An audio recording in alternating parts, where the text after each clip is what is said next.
Good afternoon students. आज आपकी science की क्लास में हम लोग बायो पढ़ेंगे। इसका मतलब आज आपकी बायो की क्लास में हमारा एक चैप्टर स्टार्ट होगा जिसका नाम है fundamental unit of life. The fundamental unit of life. ठीक है, चैप्टर नंबर 5 है। देखिए फंडामेंटल यूनिट ऑफ लाइफ क्या होती है, सीधी सी बात है, सेल से स्टार्ट करते हैं। ठीक, यही आपका फंडामेंटल यूनिट है। बाकी तो और सब कुछ दे रखा है, आप लोग स्टडी कर लीजिएगा, पढ़ लीजिएगा, समझ लीजिएगा। जो भी इंपॉर्टेंट फैक्ट्स हैं वो मैं आपको कराने जा रहा हूँ। ठीक है, और ये जो चैप्टर है बहुत अच्छे से पढ़िएगा क्योंकि 15 जुलाई से आपका यूनिट टेस्ट है, तो उसमें ये क्वेश्चंस इंक्लूड होंगे इस चैप्टर के। ठीक है, जितना पढ़ाया जाएगा उतना तो कम से कम आपको आना चाहिए। लिखिएगा, the smallest functional unit of life is cell. The smallest functional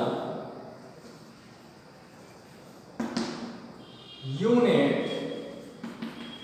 of life is cell. It is discovered by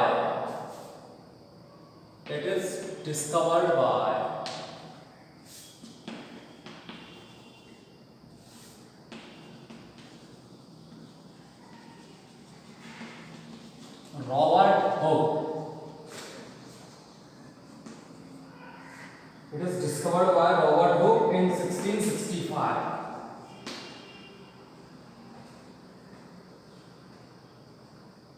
Point number 1, point number 2, point number 3. देखिएगा, a cell can undergo independently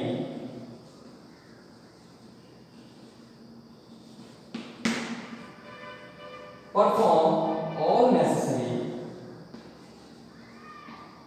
A cell can independently perform all necessary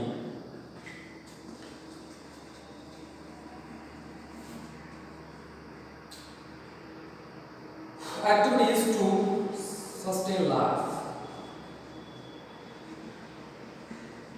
Activities to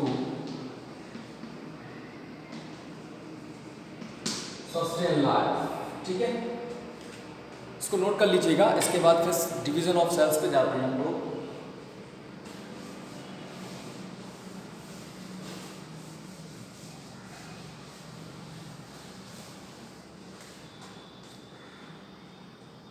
तो देखिएगा, cell आपकी 2 types की होती है। Number 1 animal sales,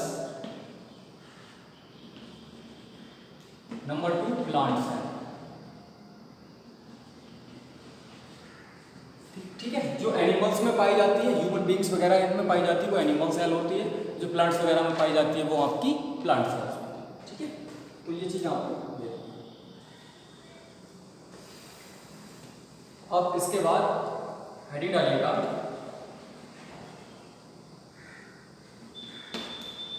different cell organelles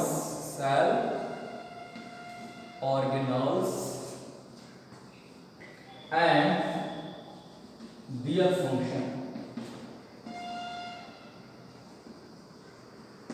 और उनके function. ठीक, जिसमें नंबर 1 आपका है प्लाज्मा या cell membrane.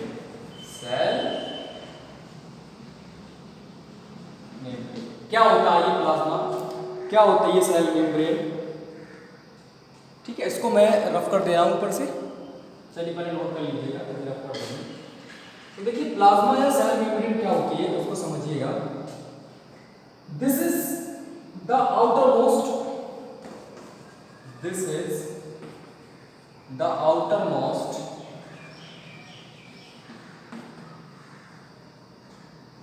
covering of the cell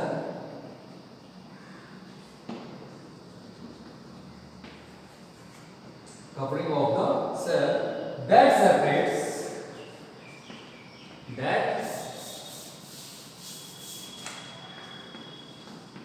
separate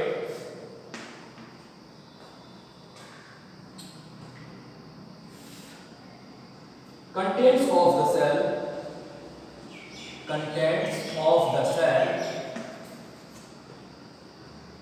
from its external environment, from its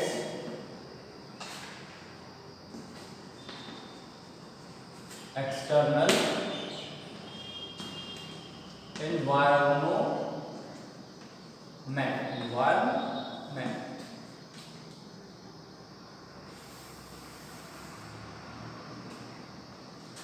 यहाँ लिखिएगा नई लाइन से, the plasma membrane,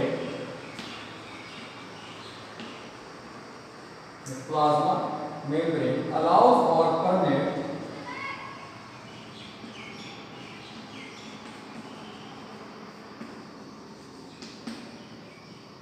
permit the entry and exit,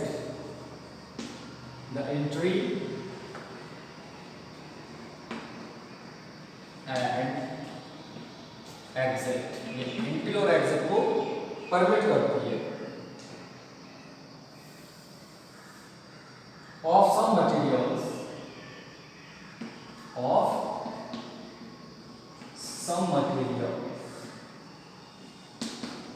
ठीक है, कुछ मटेरियल्स के लिए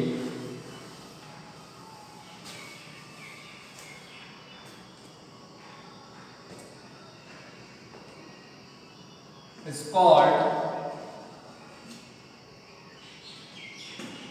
selectively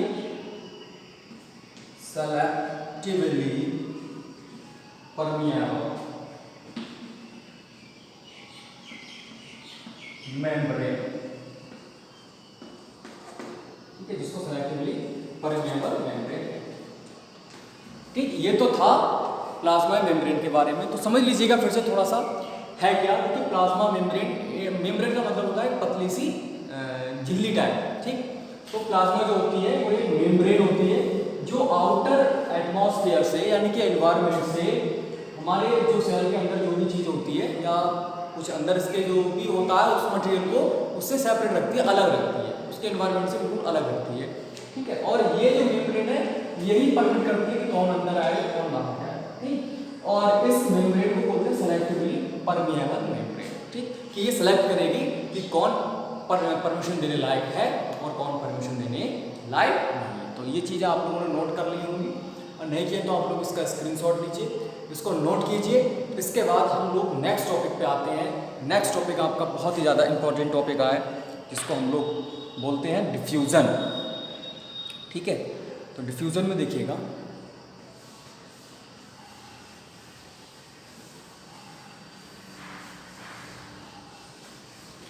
हेडिंग डालेंगे बच्चे, डिफ्यूज़न।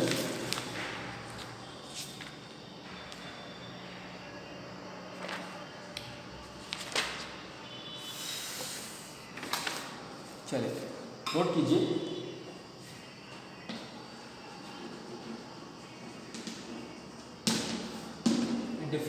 डिफ्यूजन में होता क्या है, जो आपकी प्लाज्मा मेम्ब्रेन होती है, ठीक है, वही परमिट करती है सम सबस्टेंसेस, देखिए some substances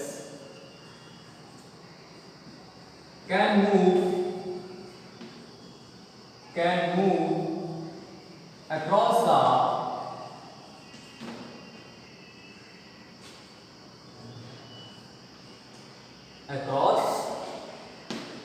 the cell membrane। Cell membrane या प्लाज्मा मेम्ब्रेन बात देती है बाय अ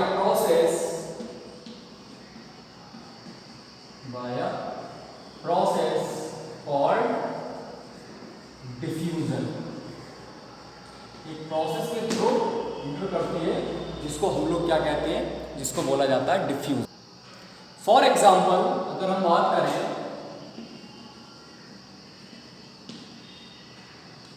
कार्बन डाइऑक्साइड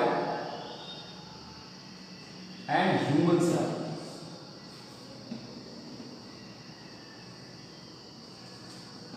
ठीक। ह्यूमन सेल्स यानी ह्यूमन सेल्स कौन सी होगी, वही जो आपकी प्लाज्मा मेम्ब्रेन की बात कर रहे थे, उससे कार्बन डाइऑक्साइड जो है वो निकल सकती है, आ सकती है, जा सकती है, ठीक है, ये इसको अलाउ करती है, ठीक। अब इसके बाद और इसकी जो डिटेल जो जानकारी है वो हम लोगों ने लास्ट क्लास में पढ़ के रखी है। अब इसके बाद एक टॉपिक आता है ऑस्मोसिस। ऑस्मोसिस में क्या होता है देखिएगा, ऑस्मोसिस एक ऐसा प्रोसेस होता है जिसमें हाई कॉन्सेंट्रेशन से कोई भी मतलब हाई कॉन्सेंट्रेशन से कोई भी मॉलिक्यूल लो कॉन्सेंट्रेशन में फ्लो करता है, तो वो प्रोसेस आपका कहलाता है ऑस्मोसिस। इसमें लिखिएगा the moment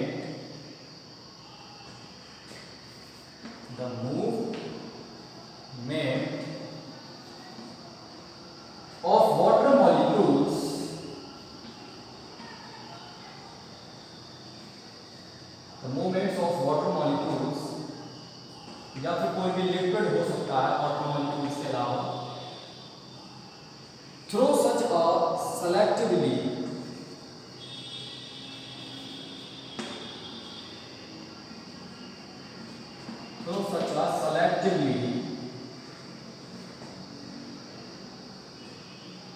permeable membrane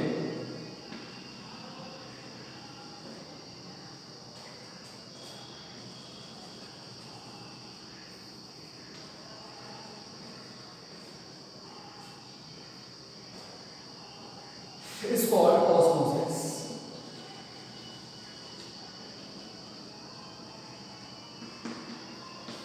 selectively मतलब जो ये डिसाइड करती है कि कौन अंदर आएगा कौन बाहर जाएगा, उससे होकर के वाटर का मॉलिक्यूल पास करता है, ठीक है। तो वो किस प्रोसेस के थ्रू पास करेगा, वो करेगा आपका ऑस्मोसिस प्रोसेस के थ्रू। अच्छा, ये प्रोसेस होता कैसे कॉन्सेंट्रेशन में, अभी मैंने आपको बोला था, तो इसमें लिखिएगा osmosis is the passage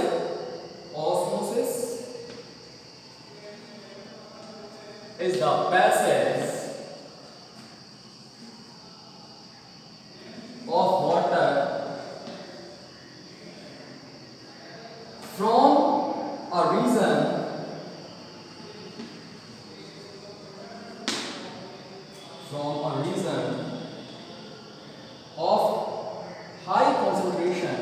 of high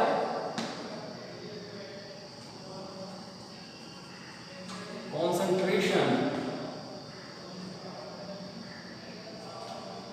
to low concentration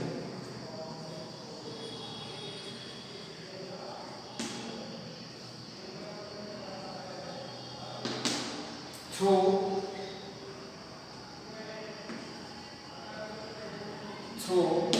semi-permeable membrane.